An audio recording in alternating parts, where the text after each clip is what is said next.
Chapter 5. 85, actually. Weatherby was 85, and her hands were curled with arthritis. But when Alan saw her later that morning in the lounge of the Park Manor home, he realized he had forgotten that she had a way of wearing clothes that made even the simplest dress look stylish. A call to the Teachers' Association an hour earlier had revealed that she was still alive, and they'd given him her address. But how alive was she? Alan wondered as he crossed the room. And even if she was alert and aware, what help could she really be?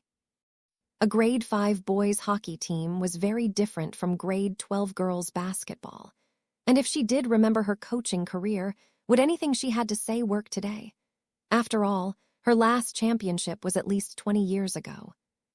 The Park Manor home had an excellent reputation, and Alan knew it was one of the most expensive in the area. Weatherby, he decided, must have either lots of money or a generous insurance plan.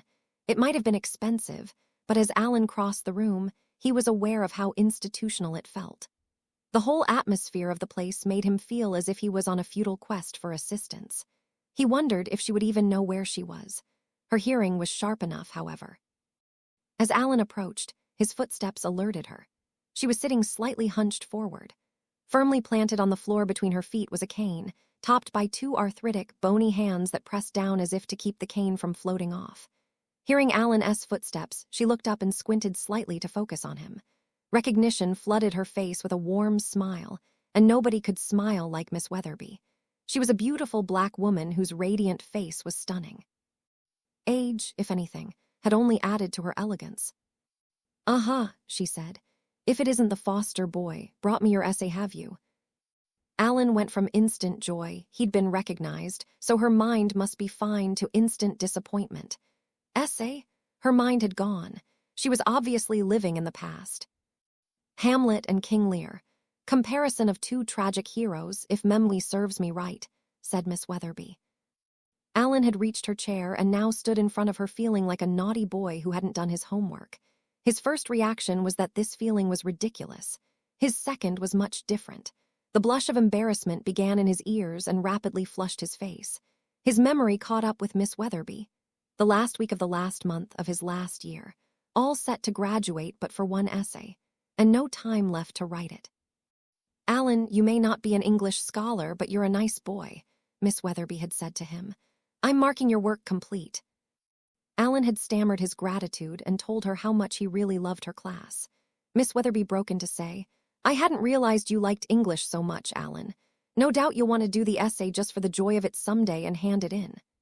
Deciding he'd best shut up while he was ahead, Alan had made a hasty retreat from the classroom and fled down the hall. That was the last time he had seen Miss Weatherby. She remembered, and he'd forgotten. "That's quite a memory," Man said as he sat down across from her. "When you're older, sometimes memories are all you have. You guard them all as precious," Miss Weatherby said with a wave of her hand toward several elderly people staring vacantly out the window. "That's what happens when you lose them. We came in here when my Jack started to go. This way we can be together," Miss Weatherby said softly. "That's Jack on the end." Looking surprised, Alan said, "I didn't even know you were married." "No reason you should. At home I was Mrs. Jack Gow, but at school after I got married, I kept Miss Weatherby. Except that everybody, even the principal, called me Weatherby. No Miss, no Mrs., just Weatherby. I liked that." "But what are you doing here? I don't see you carrying any essay for me to mark. You look as though you were expecting to find me here, so I take it that you've come for a reason." It took Alan 20 minutes to tell her why. His story was often interrupted by questions from Weatherby, but not once did she interrupt with a comment or offer any advice. When he was finished, the two sat together silently for a few minutes. Finally, Weatherby spoke. "A team is a wonderful thing, Alan. It allows us to achieve things far beyond our own ability, while at the same time it keeps us humble." Again, she fell silent before speaking. "You get old, you get religious. I read the Bible every day, Alan.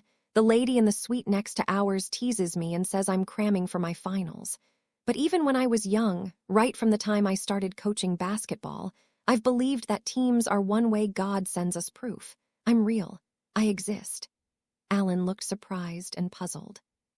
He had come looking for a way to help some 10-year-old boys put a black rubber disc in the net. and somehow he'd wound up in the midst of what he worried might become a religious lecture. "I don't think I'm a religious nut, Alan, if that's what you're wondering," said Weatherby, reading the expression on Alan's face. "I'm not going to try to convert you. You'll convert yourself if any converting is needed. All I want to do is be clear at the outset where I'm coming from. If we're going to work together, you need to understand that, for me, teams are more than just a collection of people. I happen to believe a divine spark is the difference between a crowd and a team." Intrigued, Alan asked, "Can you explain?" "I can talk about it, certainly, but explain? I don't know, but here's how I see it. At the very instant I lay down my ego and recognize a divine connection, I begin to place others first. When that happens, I'm suddenly transformed. I've gone from being a relatively powerless individual to being part of something far more powerful, productive, and successful than I could be on my own. It all hangs on 10 short words. Only 3 of them have more than 2 letters." Then Weatherby uttered the words that would alter Alan's life forever. "None of us is as smart as all of us."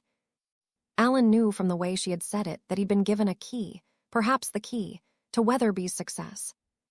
That's the essence of a team, Alan. The genuine understanding that none of us is as smart as all of us. Remember, I said the team experience was humbling. Well, once you accept that none of us is as smart as all of us, you can begin to put your needs, your pride, your agenda on hold and let the team's needs, pride, and agenda become your priority. "Well," said Alan, "will you help us build that kind of team?" "I'm an old lady cramming for her finals, Alan. I've been in this home long enough to know the signs. My Jack is on the downhill slide now. It won't be long till he goes," Weatherby said as she looked over with love and tenderness at her husband. "When he's gone, I'll be ready to go too," she said in a quiet voice. Then she turned her head toward Alan and with a sudden brilliant smile added, "But, Alan Foster, before I go, I'm up for one more championship." With that, her right hand shot up off her cane. Thin, knobby fingers uncurled and splayed out from her palm as she gave Alan the high-five sign. "All right," said Alan with a burst of enthusiasm as his right palm met hers. Alan had told Weatherby of the chant, and she proved that her short-term memory was as excellent as her long-term one. With Alan joining in, she chanted, "Pum-nim, cat-nim. This is our pledge to Tim. Chemo, chemo, Dara stamps. Riverbend will be the champs."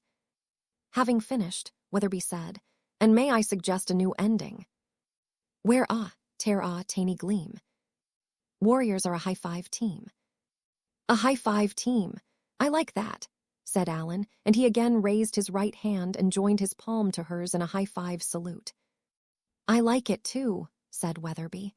"It was after you graduated that those 2 lines were added to the ending of our school cheer. Think about it. The instant our hands touch, we receive energy from each other. You can't high-five all by yourself. It takes a team of at least 2, and both have to do it to make it happen. And when it does, it's a magic moment. It's the same when a team clicks. It's magic. I've always thought high-five symbolized a great team functioning perfectly and producing magnificent results." "Sounds good to me," said Alan. As if cued by a conductor, they spontaneously began to chant again, this time all the way to the new ending. "Pum-nim, cat-nim. This is our pledge to Tim. Chemo, chemo, Dara stamps. Riverbend will be the champs. Where tear tainy gleam. Warriors are a high-five team." Across the room, and almost in unison, the people who had been staring zombie-like out the window turned and looked at the 2 of them chanting the cheer. Alan noted that Jack was the only one who smiled.